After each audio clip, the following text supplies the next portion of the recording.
Oke, cek-cek koneksi dulu ya, semenit. Sambil nunggu.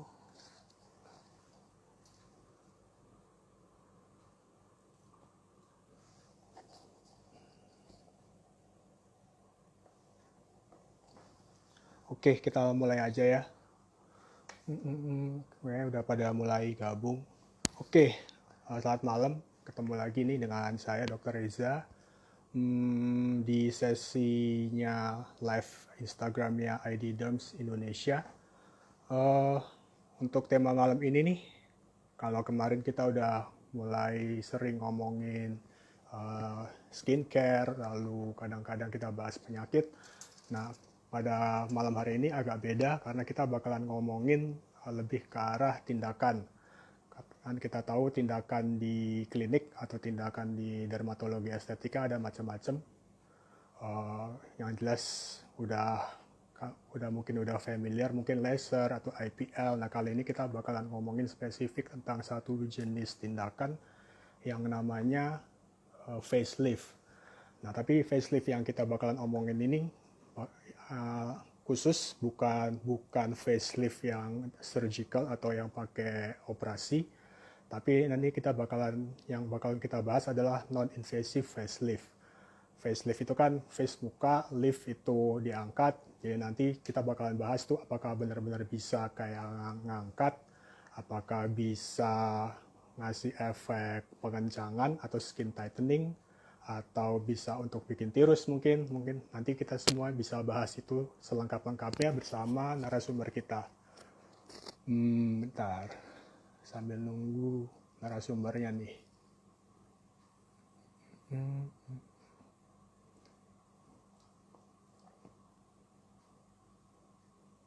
Dokter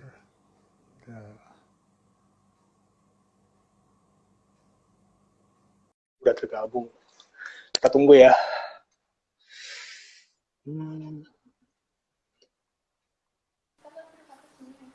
Halo, malam dokter. Malam Dr. Reza. Jelas ya? Suara saya jelas nggak? Ya, jelas sih, jelas. Di sini jelas. Oke, kita langsung mulai ya dok ya. Oke. Ya, Dokter Indra apa kabar? Baik, sehat untungnya. Baik ya. Tambah Bali mantap gimana aja dok? nih. Bali Sepi so nggak? far aman-aman aja, cuman ya itu nggak ada turis sekarang, paling cuman ada Sepi ya. orang-orang lokal. Iya, Dokter Sepi Balinya banget. di mana ya dok? Denpasar. Saya di Denpasar, iya. Denpasarnya ya. Denpasarnya kebetulan deket sama lokasi klinik saya itu deket sama area Kerobokan, area-area Udah turis semua. dekat-dekat area turis dong ya Kerobokan. Iya, iya.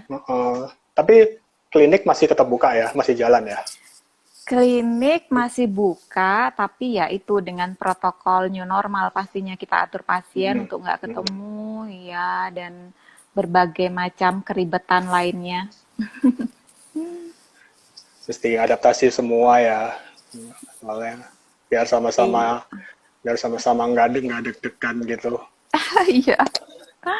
Iya kan, dan dokternya deg-degan, pasiennya juga pikir-pikir kan, jadinya kalau nggak mau harus pakai protokol itu agak ribet sedikit kan, Iya, benar. Oke. Iya. Ini sambil kita nih malam ini nih kita mau mungkin ngobrol-ngobrol santai aja nih dok, karena kemarin kan sempat banyak masukan-masukan tuh dari followersnya ID Derms. Bahas ini, bahas itu kan kemarin kita udah sering bahas sebelumnya, biasanya bahas ingredient skincare, pernah bahas penyakit menular seksual. Nah, terus ternyata banyak juga request untuk bahas-bahas kayak tindakan estetik yang biasanya sering ditawarkan dokter di klinik. Nah, untuk itu malam ini nih mungkin saya minta bantuannya dokter nih sebagai narasumber nih, sebagai senior saya nih. Kita ngomongin salah satu nanti tindakan kita diskusi ya berdua ya. Salah satu tindakan yang udah lumayan banyak lah, yaitu facelift. Atau kita nanti khusus ngomonginnya berarti yang non-invasive facelift ya dokter ya, bukan yang operasi, bukan yang bedah ya. Oke. Oh ya, tapi sebelumnya buat yang udah join di ID Derms nih, sambil saya perkenalkan dulu. narasumber kita pada malam hari ini yang akan membantu saya pada topik malam hari ini adalah Dr. Ni Nyoman Indra Lestari, spesialis kulit dan kelamin. Beliau ini adalah alumnus Fakultas Kedokteran Universitas Udayana dan juga lulusan dari program pendidikan dokter spesialis ilmu kesehatan kulit dan kelamin juga di Universitas Udayana. Ya. Nah, Dr. Indra ini base-nya di Bali. Beliau ini juga praktek sekaligus founder dari Sano Clinic yang bertempat juga di daerah Bali. Terus kesibukannya apa, Dok? Trainer-trainer memberikan pelatihan masih ya kadang-kadang? Masih, tapi ini ya break karena isu COVID. Karena jadi ini kita ya. Bisa, iya. Oke. Iya. Nah, Dok, berarti kita mulai aja nih tentang non-invasive facelift. Kan namanya panjang nih. Kadang-kadang kalau pasien atau orang awam itu biasanya nggak ngerti maksudnya apa kayak gitu. Mungkin dokter bisa jelasin dulu nggak secara gampang, secara awam sebenarnya non-invasive facelift itu apa sih? Oke, jadi mungkin sebelumnya sudah dibahas apa itu laser, kemudian chemical peeling, kemudian penggunaan krim-krim. Nah, banyak sebenarnya yang menjadi pertanyaan pasien kita itu kan, saya sudah rajin pakai krim, saya sudah laser, saya sudah melakukan chemical peeling. Kenapa sih saya mesti melakukan treatment-treatment lain yang sifatnya atau sering didengar setrika wajah atau misalnya ultrasound gitu. Nah, sebenarnya kita harus paham bahwa proses penuaan kita itu tidak hanya terjadi di lapisan kulit luar kita saja. Jadi wajah kita itu tersusun oleh kulit, kemudian di bawahnya kulit itu ada lapisan lemak yang kita sebut sebagai subcutaneous fat, kemudian di bawahnya itu ada layer ketiga adalah otot beserta dengan lapisan smashnya atau jaringan ikatnya, kemudian di bawahnya itu ada fat lagi, kemudian baru dia tulang. Nah, wajah kita menua tidak hanya pada layer permukaan, tetapi juga pada layer-layer di bawahnya itu. Kadang-kadang kalau kita perhatikan nih, misalnya pasien datang kemudian kulitnya sudah terlihat cukup baik, warnanya rata, kemudian tidak tampak spot-spot kehitaman, tapi pada saat mereka kita amati itu kadang-kadang tampak tampilan yang sering disebut sebagai sagging face atau mulai tampaknya garis senyum yang semakin dalam ya, kemudian ada jol itu adalah di area samping yang membuat tampilan jawline kita itu tidak tegas, kemudian ada tampilan marionette line. Nah, pada kasus-kasus seperti itu sebenarnya treatment yang dibutuhkan itu tidak bisa hanya pada permukaan kulit gitu. Kita harus melakukan treatment yang sifatnya melifting. Lifting itu kan artinya mengangkat. Jadi bagaimana kita mengangkat wajah kita itu terjadi pada posisinya semula.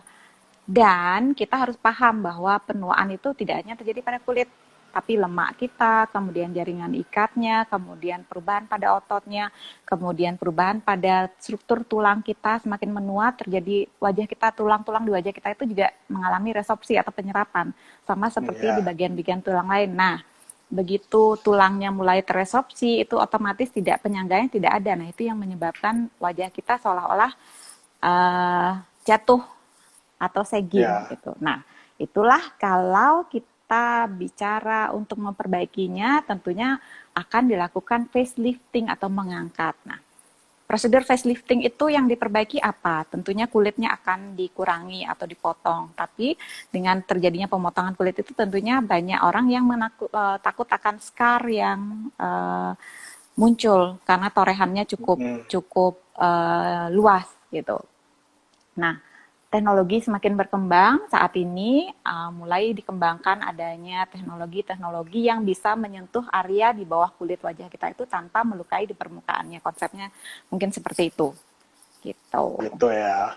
Berarti itu sebenarnya alternatif untuk mereka yang nggak mau atau enggan melakukan prosedur bedah ya, karena harus penyembuhan lukanya, harus ada luka jahitan, segala macam. Iya, gitu benar banget. Kalau mau menghindari pisau bedah. Gitu. Nah, berarti si non-invasive facelift itu berarti itu jenis tindakannya ya, Dok ya. Berarti bukan spesifik jenis jenis mesinnya atau jenis teknologinya itu ya. Nah, Iya.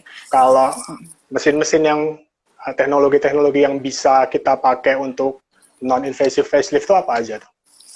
Jadi kalau kita bicara facelift, non-invasive facelift, pasti target utama kita itu adalah bagaimana kita memicu kolagen tumbuh. Sebenarnya gold standarnya kan laser itu masih merupakan gold standar untuk memicu tumbuhnya kolagen kita atau memicu pengencangan wajah. Tetapi laser yang akan berefek itu adalah tentunya laser-laser yang sifatnya ablatif. Ablatif itu artinya membakar. Jadi si teknologi laser atau sinar itu untuk memicu kolagen dia harus membakar permukaan kulit. Nah, begitu kulit itu terbakar, tentunya ada risiko yang akan kita hadapi. Salah satunya yang paling sering untuk kondisi kulit orang-orang Indonesia yang cenderung ke coklat, apalagi kalau kulit saya yang super gelap begini, terus dibakar, itu risiko hiperpigmentasinya sangat tinggi. Kemudian yang Iya, iya. kedua, otomatis karena kulitnya terbakar itu akan memakan waktu pemulihan yang cukup lama. Jadi pasien tentunya harus menghindari penggunaan makeup, kemudian tidak boleh berjemur langsung di sinar matahari dan banyak aturan-aturan lainnya atau yang kita sebut sebagai downtime-nya cukup panjang.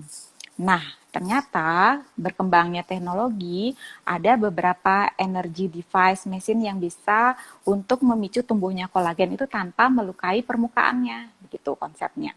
Jadi artinya kulit permukaannya tidak mengalami perlukaan, tetapi teknologi mesin itu bisa menembusnya, kemudian memicu tumbuhnya kolagen.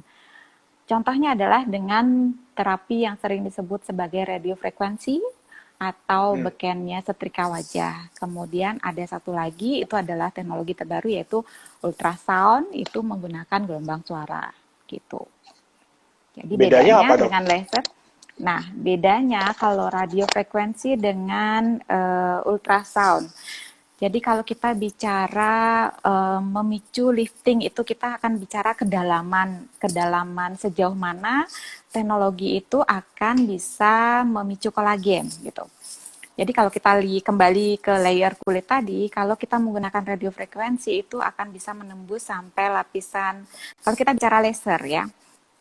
Halo Mbak Inge.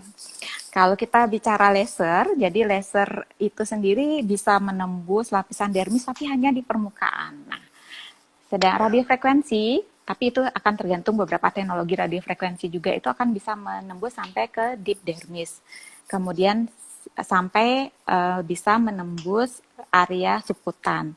Nah, sedangkan kalau kita menggunakan ultrasound itu mereka mempunyai beberapa transducer istilahnya atau kedalaman yang terfokus itu bisa mencapai bahkan di atas lapisan otot kita atau smesh layernya gitu. Jadi ultrasound itu hingga saat ini merupakan teknologi yang bisa menembus paling dalam gitu. Jadi dia bisa mencapai lapisan smesh. Apa yang disebut smesh itu adalah jaringan ikat yang ada di permukaan otot kita. Berarti bedanya di jangkauan kedalaman Ya, jaringannya itu ya, Dok ya. ya, ya. Nah, berarti misalnya ada pasien nanti mau datang ke kita, terus yang harus yang nanti akan menentukan kalau oke, ini si pasien ini lebih cocok dengan RF dulu atau pasien ini dengan harus langsung dengan ultrasound aja.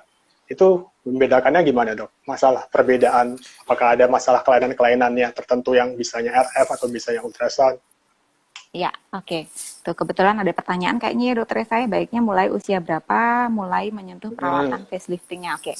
Nah, ada kriteria penuaan wajah yang membagi penuaan berdasarkan umur dan keluhan-keluhan yang ditampilkan itu disebut sebagai Glogau Scale. Jadi itu dibedakan menjadi 4, ada grade 1, 2, 3, 4. Nah, grade 1 itu untuk yang masih tidak tampak tanda-tanda penuaan yang terlalu signifikan, tetapi mulai ditemukannya sedikit wrinkle, sedikit kerutan. Itu biasanya adalah kelompok usia 20 sampai 30 tahun.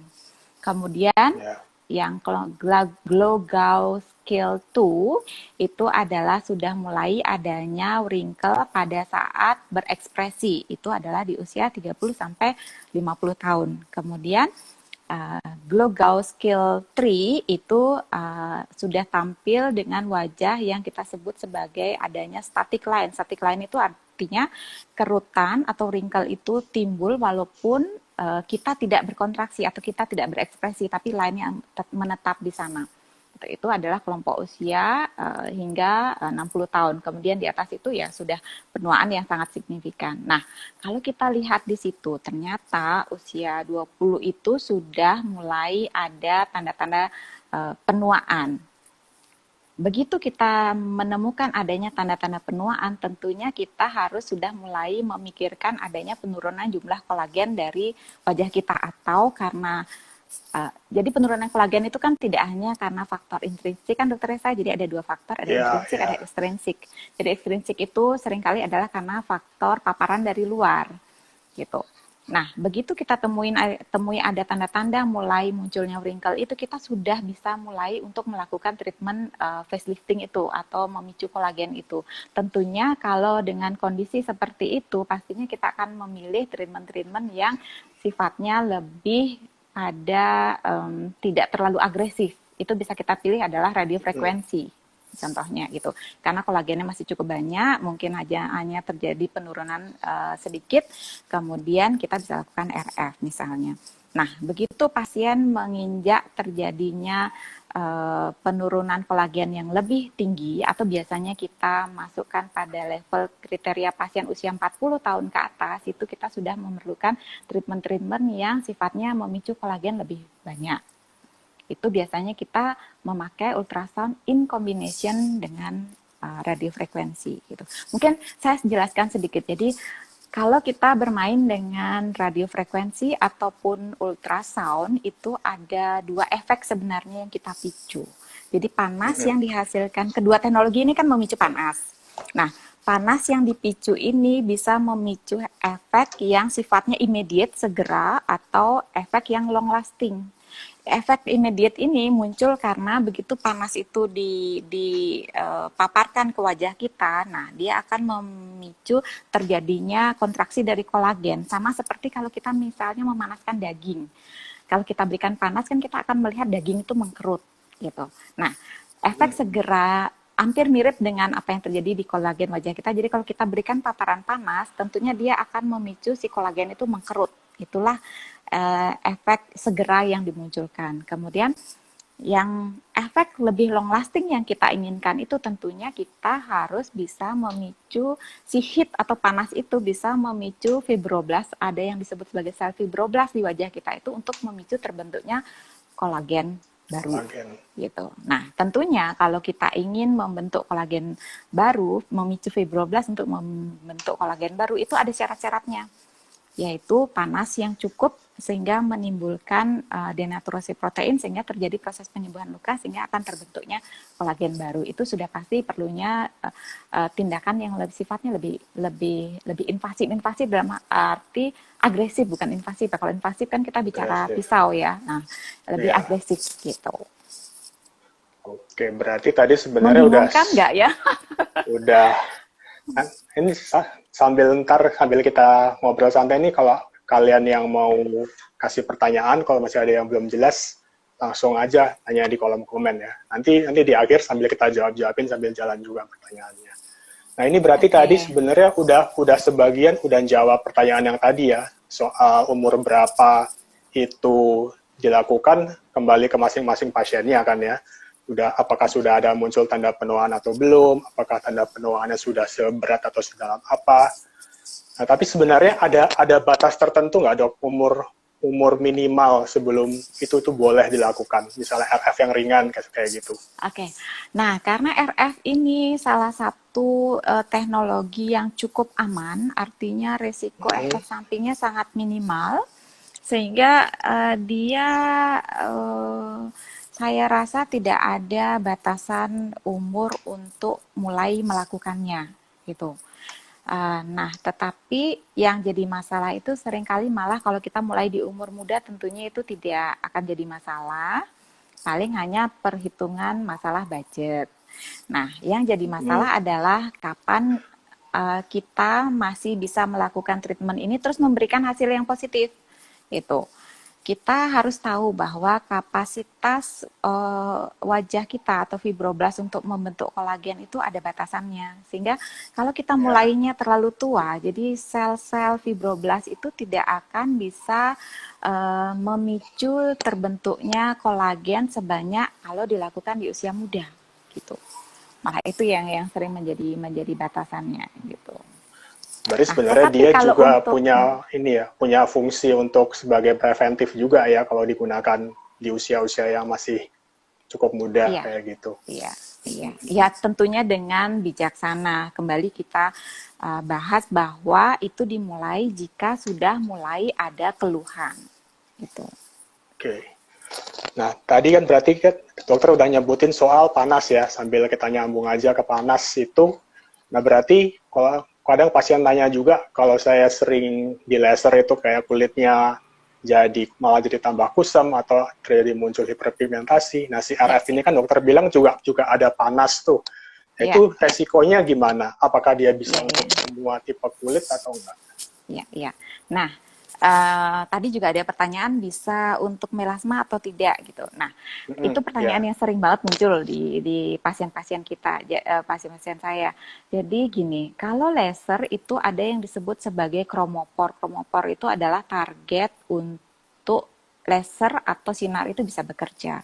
Nah, hal ini berbeda dengan radiofrekuensi. Radiofrekuensi itu tidak menyasar kromopor, tetapi dia hanya membutuhkan adanya air untuk media mengantarkan panas ke wajah kita gitu. Nah, kalau kita bicara melasma itu ada yang kita sebut sebagai melanin. Sedangkan RF ini sendiri tidak menyasar melanin sama sekali. Jadi RF ini cenderung aman untuk kulit-kulit apa namanya? Warna kulit atau skin phototype yang gelap pun masih bisa dilakukan. Kemudian untuk melasma bagaimana? Sejauh itu tidak ada sampai terjadi trauma, kadang-kadang RF itu juga bisa terjadi komplikasi ya dokter Resa. Jadi kalau misalnya pelaksanaannya tidak benar, kemudian atau heatnya berlebihan, tidak terkontrol, itu juga kadang-kadang menimbulkan blister atau lepuh seperti lepuh luka ya. bakar. Nah, otomatis kalau ada lepuh atau luka bakar itu pastinya akan mempengaruhi ke melasmanya atau menimbulkan komplikasi. Tetapi kalau dilakukan dengan benar, alatnya benar, ada deteksi suhu di situ, bisa dikontrol, otomatis tidak ada perlukaan di permukaan kulitnya, tentunya tidak akan memicu uh, melasma itu semakin parah. Tetapi satu yang harus kita hati-hati, kita harus perhatikan melasmanya. Kadang-kadang melasma sekarang itu kan sudah banyak dengan pembuluh darah baru. Nah, kadang-kadang pada saat kita lakukan RF, pada suhu yang terlalu tinggi itu kadang-kadang suka memicu pembuluh darahnya pecah, menimbulkan kemerahan di situ. Paling itu aja yang harus diperhatikan. Gitu. So far sangat aman untuk segala macam warna kulit. Gitu. Berarti itu ya, udah sambil menjawab tadi. Berarti tetap yang mempengaruhi hasil itu tetap kombinasi antara teknologinya, antara mesinnya itu, kualitas mesinnya, dan yang melakukannya juga ya. Ya, pastinya. Pastinya. Nah, jadi ada pertanyaan juga nih tentang teknologinya RF dari Dokter Danar. Dok, apa bedanya RF yang unipolar sama yang multipolar? Menurut dokter Oke. gimana? Nah, radiofrekuensi itu kan dibedakan menjadi unipolar, bipolar, multipolar. Nah, tentunya kita tahu bahwa yang unipolar itu adalah yang akan bisa memicu penetrasinya paling dalam, gitu.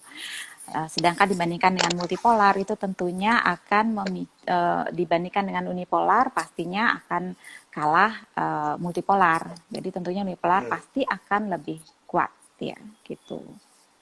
Oke, berikutnya sambil kita jawabin aja nih dok pertanyaan. Ini tentang indikasi nih dok.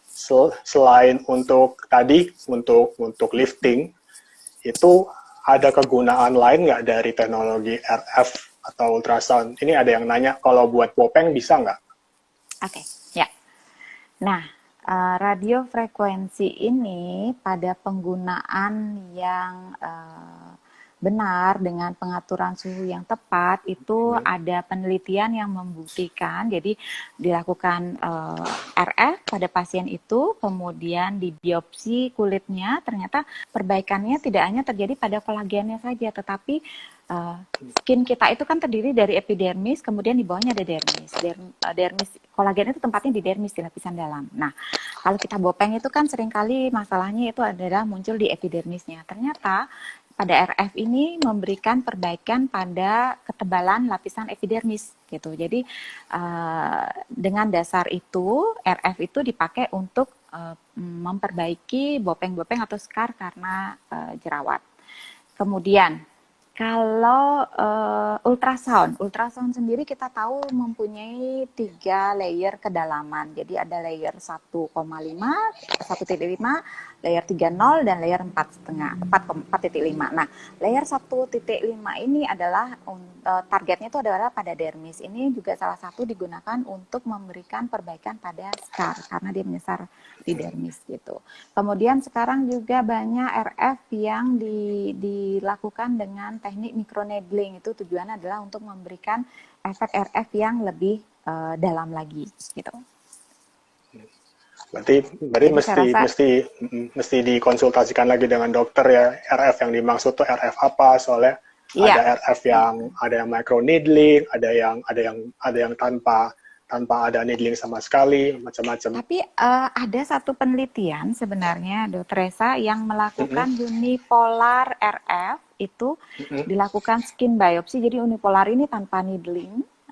Dia lakukan biopsi, ternyata terjadi perbaikan epidermis juga. Nah, mungkin dari dasar itu dikembangkan sebagai treatment untuk scar juga. Gitu. Begitu juga dengan ultrasound. Jadi ada satu penelitian yang sudah dipublikasi, jadi penggunaan ultrasound dengan kedalaman 1,5 itu memberikan perbaikan terhadap tampilan scar wajahnya. Gitu. Jadi ini bukan asumsi, itu ada penelitiannya. Nanti mungkin bisa dibaca-baca lagi. Tuh. Jadi dia kayak membantu memperbaiki penampilan dari scarnya itu dengan memperbaiki jaringan kulitnya itu, dengan proliferasi dari sel-sel di epidermisnya. Tuh. Kalau biasanya yang datang minta tirus gimana, Dok? Apakah efek tirusnya itu dari yang tadi dokter bilang itu, dari efek immediate contraction dari kolagennya itu, atau memang jangka panjang kita bisa harapkan? Ya, jadi tirus ini sebenarnya kalau saya pribadi, tirus itu adalah bahasa pasien yang jangan sampai kita salah interpretasi. Jadi kalau misalnya ada pasien datang ke saya terus minta tirus, itu saya pasti akan bicara dengan mereka sebenarnya tampilan wajahnya seperti apa. Karena kadang-kadang menginginkan efek tirus ternyata karena otot dari rahangnya yang terlalu hipertrofi sehingga wajahnya square. Tentu saja kalau kondisinya begitu kita lakukan RF atau kita lakukan ultrasound ya tidak akan memberikan perbaikan. Gitu. Tapi kalau misalnya terus pasien datang dengan menginginkan tirus, ternyata kita evaluasi sagging face gitu. Nah, dengan kita perbaiki kolagennya itu tentunya dia akan memberikan perbaikan efek lifting. Nah, lifting itu yang dibahasakan sebagai tirus juga oleh pasien. Kemudian, yang ketiga, RF itu sendiri juga pada level panas tertentu dia akan bisa menimbulkan sel lemak yang ada pada lapisan subkutan kita itu untuk mengalami apoptosis atau kematian, kemudian dia akan berkurang jumlahnya. Nah, itulah yang dikembangkan sebagai RF untuk menimbulkan efek tirus. Selain itu juga, efek tirus itu sendiri juga kita tahu bahwa di antara sel lemak kita itu ternyata diikat oleh jaringan ikat. Nah, dengan dipanaskannya si jaringan ikat itu sehingga dia berkontraksi, itu juga menimbulkan efek lifting, itu yang juga menimbulkan efek untuk tirus gitu. Tapi jadi ya kalau saya pribadi, kalau saya di praktek atau misalnya ada konsultasi online atau pasien bertanya, "Dok, saya mau meniruskan wajah. Saya boleh RF nggak? Saya boleh ulterapi nggak? Atau saya boleh benang nggak?" saya pasti akan susah menjawab kalau belum mengevaluasi wajahnya gitu, karena virus itu sangat luas Ya, ya. interpretasinya gitu. Tapi kalau misalnya yang dianggap RF itu virus itu adalah menghancurkan lemak, iya. Jadi pada suhu tertentu dia akan menimbulkan apoptosis dari sel lemak kita, sehingga sel lemak kita akan bisa berkurang. Ya. Oke, gitu ya. Udah dijelaskan dengan cukup jelas tadi oleh Dokter Indra. Nah, terus lanjutnya intervalnya, Dok. Setiap berapa Interval. minggu sekali sih kita menyarankan pasien untuk melakukan itu agar Ya, agar untuk mengejar hasil yang diinginkan oleh si pasien itu. oke. Nah, kalau kita bicara interval itu pastinya akan kembali ke teknologi mesinnya. Jadi kalau tadi itu dibahas antara RF unipolar dengan multipolar, bedanya apa? Nah, mereka akan menghasilkan derajat panas yang berbeda, kedalaman yang berbeda. Nah, kalau misalnya panas itu dihasilkan bisa menimbulkan shrinkage kolagen sehingga memicu fibroblast. Untuk memicu kolagen tentunya itu adalah treatment-treatment yang kita bisa lakukan mungkin 1 dalam 3 atau 6 bulan. Tetapi kalau misalnya RF yang kita gunakan itu masih multipolar atau bipolar dengan panas yang dihasilkan mungkin antara 38 sampai 40 atau 41 derajat, itu tentunya adalah treatment-treatment yang memerlukan pengulangan. Idealnya untuk monopolar RF yang panasnya bisa mencapai 60 derajat atau di atas itu, tentunya itu adalah treatment yang kita lakukan 3 bulan sekali atau 6 bulan sekali tergantung usia pasien mulai. Kalau misalnya RF itu menghasilkan panas antara 38 hingga 40 derajat, tentunya itu adalah treatment yang memerlukan pengulangan. Dia seperti gym, dia bukan instan. Jadi kita lakukan berulang-ulang sehingga dia nantinya akan bisa memicu tumbuhnya kolagen. Jadi biasanya kita lakukan 1 minggu sekali selama 4 kali, kemudian kita evaluasi next 3 bulan kemudian. Kalau misalnya hasilnya cukup signifikan, kita bisa lakukan maintenance mungkin 1 dalam 3 bulan sekali. Atau kalau hasilnya kurang memuaskan, setelah 3 bulan kita bisa ulang seminggu sekali sampai 4 minggu gitu. Berarti tetap semuanya butuh proses ya. Harus pasiennya juga harus Ya, harus ya, konsisten sama jadwalnya dan nggak ya. ada yang Oh ya, pure mungkin instan. untuk ultrasound. Jadi ultrasound itu kan juga variasi mesinnya sangat banyak. Mungkin ada yang harganya Hmm, hanya 1 juta treatmentnya sampai harga puluhan juta. Jadi itu puluhan kembali juta. kepada iya, kembali kepada target yang tepat, kemudian panas yang tepat. Kalau misalnya kita guna itu mendapatkan hasil panas yang precise banget, itu biasanya adalah treatment yang dilakukan tidak diulang sebulan sekali atau 2 bulan sekali, tetapi itu treatment yang bisa kita lakukan, kita ulang dalam 6 bulan, karena 1 kali treatment kita tidak akan mendapatkan hasil kolagen yang instan. Instan ya karena kontraksi kolagen tadi yang tadinya Kontraksi. memanjang kolagennya seperti karet, kemudian kita panaskan dia akan mengkerut gitu. Nah, kalau kita mengharapkan long lasting, kita akan memicu kolagennya tumbuh. Nah, kalau kita memicu kolagennya tumbuh, itu tentunya kita akan mengevaluasi hasil dalam 3 bulan, kemudian bahkan improvementnya akan sampai 6 bulan setelah dilakukan treatment gitu. Jadi variasinya tergantung mesinnya, Iya, tergantung. karena mesinnya macam-macam juga ya. Iya. Kadang-kadang kalau pasien nanya itu kita susah juga jelasin. Kita kan nggak tahu juga mesin yang di klinik itu Iya. apa. Nah Iya, iya. kalau efek sampingnya ada nggak, Dok? Atau Efek samping, komplikasinya? ya. Jadi kalau RF seperti yang tadi saya bahas itu bisa menimbulkan lepuh, kemudian yang paling sering itu lepuh, atau kadang-kadang pada kulit sensitif agak kemerahan, tapi kemerahannya hilang dalam waktu yang cukup singkat gitu. Nah, ultrasound ini parahnya kan sekarang banyak banget variasi mesinnya. Kemudian ultrasound itu kita lakukan penembakan di layer yang cukup dalam.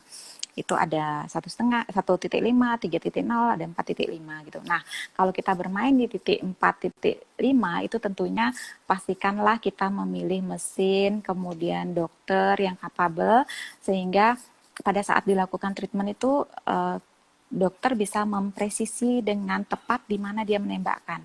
Karena kasus yang sering terjadi itu kalau menembakkannya tidak tepat, kemudian dia terlalu dalam, di situ biasanya struktur yang sering kena dan bermasalah itu adalah kita menembak saraf. Karena ultrasound sendiri Hmm. itu adalah tipe treatment yang membakar, tetapi yang dibakar itu bukan di lapisan permukaan, jadi dia Di termasuk dalamnya. ablatif, ya. Jadi dia tembus kemudian dibakar di situ. Nah, kalau misalnya dia membakar terlalu dalam, kemudian di area sana ada saraf, nah seringkali itu ketembak di situ. Jadi pasien seringkali keluhannya adalah mati rasa, gitu. Jadi hati-hati, agak hati-hati. Pilihlah tempat-tempat yang memang qualified untuk melakukan Tempatnya itu dan gitu. dokternya juga ya Ya, harus dan harus cek-cek dulu. ada satu komplikasi yang dilaporkan dari ultrasound itu kan sampai penembakan terus kena kornea matanya. Jadi kornea Hmm, matanya tertembak gitu. Itu ada satu laporan ada kasus ya. terjadi, tapi itu kalau nggak salah di tempat yang tidak tidak legal gitu. Tuh, buat yang nonton ya, jadi mesti hati-hati, jangan jangan asal, jangan sembarangan, harus banyak research dulu, kalau perlu konsultasi dulu sama dokternya sejelas-jelasnya sebelum melakukan tindakan apapun. Nah, kalau sekarang kita nyambungnya ke kombinasi, tadi ada beberapa Hmm. juga sih yang udah nanya-nanya tuh. Hmm. Kombinasinya pertama bisa atau enggak dikombinasi sama yang lain. Misalnya saya udah punya paket laser di klinik, itu kalau digabung boleh atau enggak. Atau kalau dikombinasi sama filler atau botox, itu gimana menurut dokter? Hmm. Bisa atau enggak? Jadi kalau kita bicara untuk menimbulkan efek lifting atau kita meremajakan dengan hasil yang natural, saran saya adalah harus dikombinasi. Jadi kita tidak mungkin menggunakan satu teknologi untuk mengobati semua keluhan di wajah. Karena penuaan wajah kita itu sifatnya adalah sangat kompleks. Jadi tidak bisa hanya dengan thread lift mengobati semua kasus atau misalnya dengan apa namanya dengan RF ataupun dengan ultrasound. Jadi itu akan selalu kita kombinasi. Nah seringkali menjadi masalah kan pasien datang nih terus mau ambil semuanya. Apa yang harus kita kita lakukan boleh atau enggak gitu. Jadi pastinya dokter akan mengevaluasi tindakan lasernya laser apa, apakah dia ablatif atau non ablatif, kemudian atau misalnya filler, apakah dia akan bersinggungan dengan panas secara langsung di layer yang sama, itu yang akan menjadi pertimbangannya. Saran saya kalau misalnya tadi kalau nggak salah ada yang bertanya lipolisis ya, lipolisis dengan RF ya, dokter saya. Ada yang nanya lipolisis, ada yang nanya ini filler yang buat collagen inducer. Hmm. Hmm. Jadi kalau lipolisis itu kalau saya biasanya lipolisis itu saya pisahkan dengan RF karena lipolisis begitu kita lipolisis itu musuhnya adalah panas. Jadi kita tidak boleh kenakan panas di sana. Kalau kita kenakan panas, otomatis dia tidak akan bekerja lagi gitu. Jadi kalau misalnya kita mau melakukan lipolisis, tentunya berikan jarak 2 minggu sebelum kita melakukan RF. Jadi kita lakukan lipolisis dulu, begitu lemaknya mulai hancur oleh injeksi lipolisis itu kita bisa lakukan RF. RF itu akan membantu mempercepat hilangnya lemak yang dihancurkan itu, kemudian kedua akan memberikan efek lifting setelah lemaknya hilang gitu. Nah, kalau misalnya kita kombinasi dengan filler, itu tentunya sebaiknya tidak dilakukan di hari yang bersamaan. Karena kalau kita melakukan RF, itu kita akan memicu panas. Dan kita menginginkan panas itu bertahan cukup lama. Kemudian saat wajah kita panas, kita injeksikan filler. Si fillernya sendiri, apalagi tadi pertanyaannya filler kalsium hidrofil apatat atau radias itu, jadi dia akan menimbulkan efek swelling. Nah, kalau kita sudah panaskan, kemudian kita injeksikan obat-obat atau filler yang bisa memicu swelling, itu tentunya swellingnya akan lebih parah lagi. Jadi biarkanlah RF-nya dulu dilakukan, setelah itu baru dilakukan. Selesaikan RF dulu, baru kita lakukan filler. Ya. Atau kalau misalnya dengan laser, kalau dengan laser non ablatif saya lakukan. Jadi itu malah seringkali memberikan efek yang sangat baik. Jadi dilakukan RF dulu, kemudian setelah itu baru dilakukan laser yang sifatnya non ablatif. Jadi deep kita panaskan dengan RF itu, kemudian di permukaan kita akan lakukan laser non ablatif. Non ablatif itu artinya tidak membakar ya. Tapi kalau lasernya ablatif sebaiknya jangan dilakukan di hari yang sama. Ya, enggak ya. Oke, kayak gitu ya. Sudah menjawab pertanyaannya tadi. Jadi perencanaan atau programnya itu mesti benar-benar well plan dari awal. Kalau Ya, kita mau ngejar hasil ya memang sesuai dengan ekspektasi kita itu. Nggak bisa spontan hari ini main ini, besok mau coba ini, besoknya mau ganti lagi, itu nggak akan ada hasil nanti. ya, jadi lifting phase itu kembali saya ingatkan itu seperti kita lakukan gym. Jadi kalau kita nge-gym kan nggak mungkin kita sekali itu sudah dapat hasil yang Ya, six pack kan. Nah itu, jadi kita planningkan, kita gunakan semua modalitas, kemudian sabar. Itu kuncinya. Karena kolagen itu baru mulai tumbuh dalam 6 minggu. Hasil seringkali kita baru bisa evaluasi dalam 2 bulan sampai 3 bulan. Tetapi baiknya dia akan terus mengalami perbaikan sampai kadang-kadang sampai 6, minggu, 6 bulan setelah dilakukan treatment. Gitu. bisa sampai 6 bulan ya. Nah, terus tadi kita udah ngomong soal intervalnya, terus soal evaluasinya berapa lama. Nah, saran untuk pasien setelah pasca prosedur, apa yang mesti diperhatikan oleh pasien, apa yang mesti dilakukan oleh pasien di rumah biar hasil dari treatment yang udah dilakukan di klinik itu lebih optimal. RF, ultrasound itu uh, treatment-treatment yang termasuk dalam kriteria minimal downtime. Jadi seperti saya sampaikan tadi, paling hanya eritema, yang 1 atau 2 jam itu sudah akan hilang. Jadi tidak ada perlu perawatan khusus setelahnya. Paling biasanya saya saran, kalau misalnya melakukan RF, saya sarankan untuk tidak mencuci wajahnya selama 2 atau 4 jam ke depan, sehingga panas yang ditimbulkan oleh RF itu kita bisa pertahankan, sehingga efek untuk pemicu kolagennya itu akan lebih baik. Begitu juga dengan ultrasound, tetapi kadang-kadang kalau pada treatment ultrasound itu biasanya keluhannya pasien itu kalau dia sentuh wajahnya itu akan terasa nyeri karena ada perlukaan di dalam. Paling ya nyerinya pun sangat ringan, sehingga sarankan hanya pasien tidak boleh menyentuh-nyentuh wajahnya. Sedangkan skincare yang dia gunakan itu bisa kembali digunakan normal. Make up bisa kembali digunakan seperti biasa. Aktivitas sehari-hari juga semuanya normal. Itulah kelebihannya dibandingkan dengan laser. Kelebihannya itu ya lebih fleksibel lah kalau pasien Ya, jadwalnya terlalu padat kayak gitu, banyak aktivitas di luar, mungkin itu bisa jadi satu pilihan buat kalian lah kalau mau ya. perawatan untuk Ya, wajah. nah kalau misalnya surgery kan biasanya pasien itu mesti istirahat paling tidak 6 minggu kan, karena efek belum ada perdarahannya, hematomnya, kemudian Ya, bengkaknya, gitu. ini dok ada pertanyaan lagi, mungkin Mm-mm. tadi sebenarnya udah dibahas sekilas sih. Kalau sama tanam benang, baiknya Mm-mm. dijarakin berapa enggak-enggaknya jarak antar tindakannya? Prinsipnya sih kalau sorry.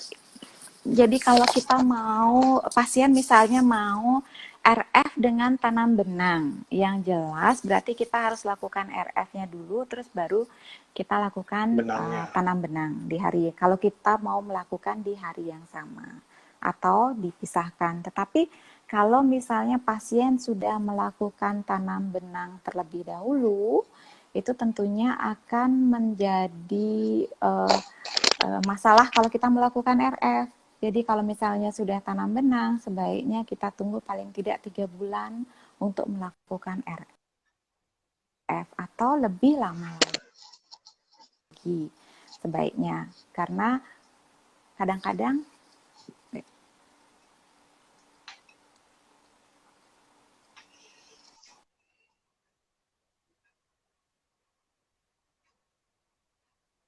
jadi kalau misalnya sudah bukan RF, kemudian mau melakukan tanam benang, kemudian ingin melakukan RF ataupun minimal 3 bulan. Oke, 3 bulan ya. Terus kita lanjut dok. Kalau microneedling Mm-mm. RF, ada luka di permukaan kulit atau enggak dok? Iya, pastinya. Namanya microneedling, jadi Pasti ada pasti ya. akan ada Namanya juga perlukaan. jarum. Kalau ultrasound dan Terus, apa ini tadi? Ultrasound dan lipo, apakah bisa, Dok? Oke. ultrasound dengan lipo itu maksudnya apa ya? Dilakukan bersama-sama atau liposuction dengan teknologi ultrasound atau apa ya? Ya, mungkin nggak kurang jelas ya.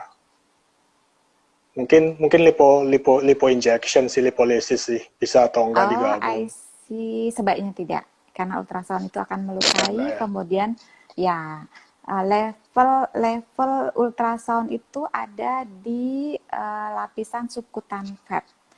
Jadi antara mau melakukan lipo dulu kemudian ultrasound atau ultrasound kemudian lipo itu pastinya sangat tidak disarankan.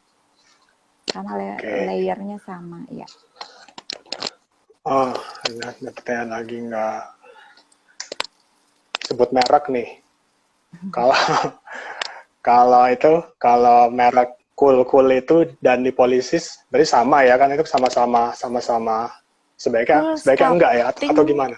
Oh, cool sculpting itu kan teknologinya bukan RF ya, dia bukan RF pakai ya. freeze. Ya, dia dengan cool, dengan freezing, dengan suhu yang rendah gitu. Dia menggantikan lipolisis gitu. Jadi kalau cool sculpting itu bukan dengan radiofrekuensi dia. Beda ya. Ya, Tapi radiofrekuensi tadi juga bisa ada efek di apoptosis di sel lemaknya juga. ya, Jadi ya, misal alternatif aja itu. ya. Terus banyak yang say hello juga nih. Oh, terus pertanyaan apa lagi ya? Oh Yang iya, tadi kalsium itu apa ya, Dok? Pertanyaannya. dia nanya kalau efek untuk menghasilkan si kolagen itu antara efek dari RF sama dari kalsium hidroksiapatit yang untuk menginjus kolagen itu lebih Hmm? cepat mana kalau nggak salah, lebih bagus mana? Untuk scar ya, atau untuk kolagen? Hilang ya. Untuk penambahan kolagen, untuk Untuk penambahan kolagen. untuk penambahan kolagen ya. Hingga saat ini belum ada penelitian yang membandingkan secara langsung RF dengan kalsium hidroxyapatite.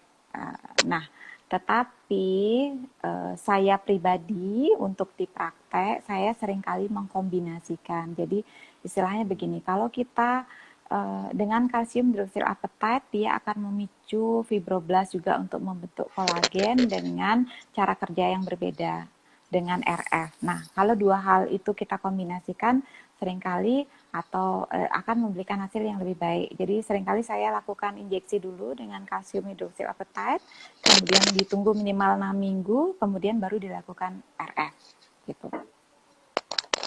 Gitu ya, mungkin. Semoga udah menjawab pertanyaannya tadi. Udah agak Umur ketinggalan di berapa atas. bisa treatment dengan ulterapi? Jadi, nah itu kalau dengan ulterapi itu idealnya sih di atas 40 tahun, tetapi saat ini pasien-pasien saya mulai cenderung di usia yang lebih muda. Jadi biasanya mereka sudah merasakan mulai ada marionette line. Nah, itu biasanya tanda-tanda mereka sudah merasakan adanya efek penuaan. Itu biasanya saya sudah mulai lakukan ulterapi. Pasien paling muda yang saya lakukan ulterapi itu adalah usia 35 tahun. Tetapi hasilnya seringkali akan memberikan hasil yang lebih baik dibandingkan kalau kita mulainya di umur yang lebih tua. Mungkin karena itu konsep fibroblast itu. Berarti tetap sementara paling muda masih di atas 30 ya. Yang terus pertanyaan lain, coba kita lihat lagi. Kalau menurut dokter, RF di klinik dengan kalau device handheld RF yang suka dibeli-beli sendiri, yang kecil, yang bisa dipakai sendiri di Ya, rumah, ya, ya, ya. menurut dokter gimana itu? Ada Ya, bedanya ya. atau gimana? Ya, oke. Nah, itu kembali lagi bedanya kalau kita misalnya beli kan banyak tuh gadget-gadget RF yang lucu-lucu yang bisa dibeli di rumah terus dikerjain sendiri. Nah, biasanya yang membedakan itu adalah pada panas yang dihasilkan dan kedalaman panasnya. Itu yang akan memberikan hasil yang signifikan sekali berbeda. Kalau misalnya saja mesin alat-alat itu seringkali memberikan hasil yang instan itu adalah karena kontraksi dari si kolagen ya. Seperti tadi saya sampaikan. Jadi kolagen itu seperti pir yang coiled pair gitu. Kemudian pada saat kita mengalami penuaan dia akan memanjang. Nah, begitu diberikan panas dia akan mengkerut kontraksi. Itu yang memicu dia menjadi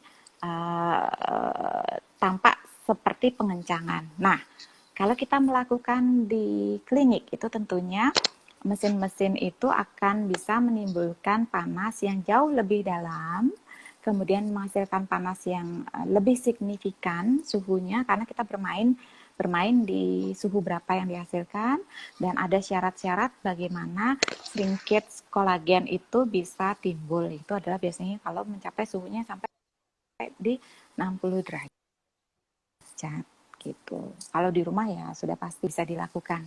Tidak bisa memicu itu.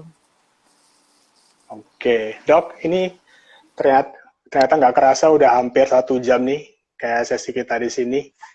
Kalau mungkin untuk pertanyaan terakhir, Dok, buat sekalian sebagai penutup, kalau pesan-pesan dari dokter untuk calon pasien atau orang awam yang mulai mempertimbangkan atau berpikir untuk melakukan pemeriksaan atau melakukan treatment, kayak gimana, Dok?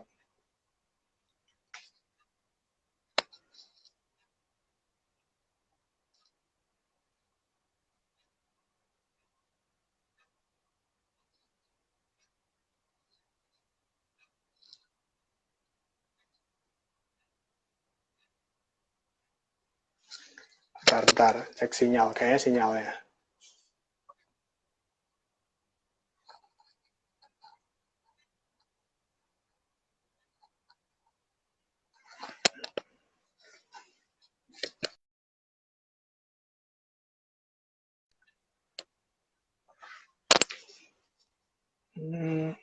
Uh, Kayaknya keputus deh.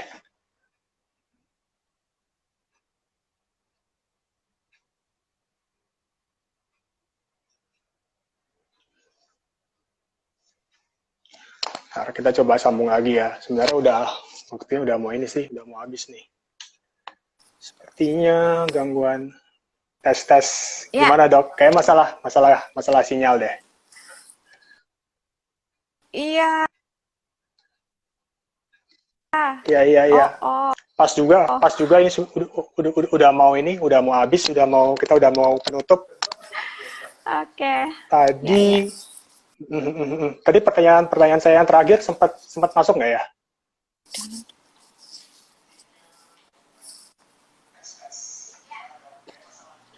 Pesan-pesan dari dokter gimana?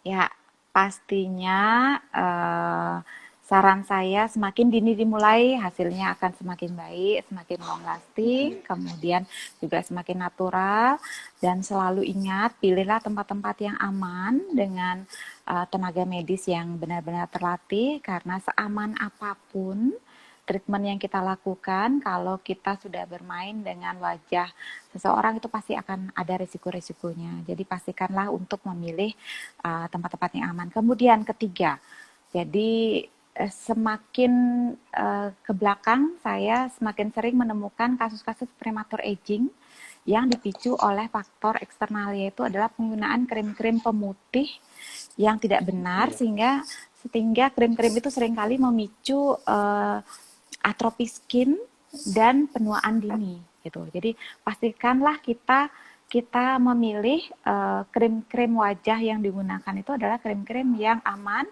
kemudian yang benar-benar akan memberikan efek rejuvenation, bukan sebaliknya. Karena menginginkan putih, kemudian dipakailah krim-krim yang malah sifatnya akan merusak kulit. Jadi yang harusnya kita belum tua, kita sudah tua, dan kalau sudah dengan kondisi begitu, pasien datang menginginkan efek lifting, tentunya tidak akan bisa kita berikan hasil yang maksimal gitu. Oke, kayaknya udah detik-detik terakhir nih sebelum kita diputus sama Instagramnya. Jadi mungkin kita tutup aja sementara, Dok, untuk sesi malam hari ini. Oke, terima kasih juga untuk yang udah tanya, udah kasih komen, udah kontribusi. Kalau masih ada pertanyaan-pertanyaan, nanti mungkin bisa dikasih di kolom komen nanti setelah videonya ini nanti diupload. di Instagramnya ID Derms. Terus terima kasih buat Dr. Indra Lestari atas Ya, kesediaannya, atas sama-sama. waktunya, atas ilmunya. Semoga kita bisa sharing lagi di lain kesempatan. Ya, Oke, oke. sementara gitu, oke, terima kasih, Dok. Terima kasih. Stay Ya. healthy.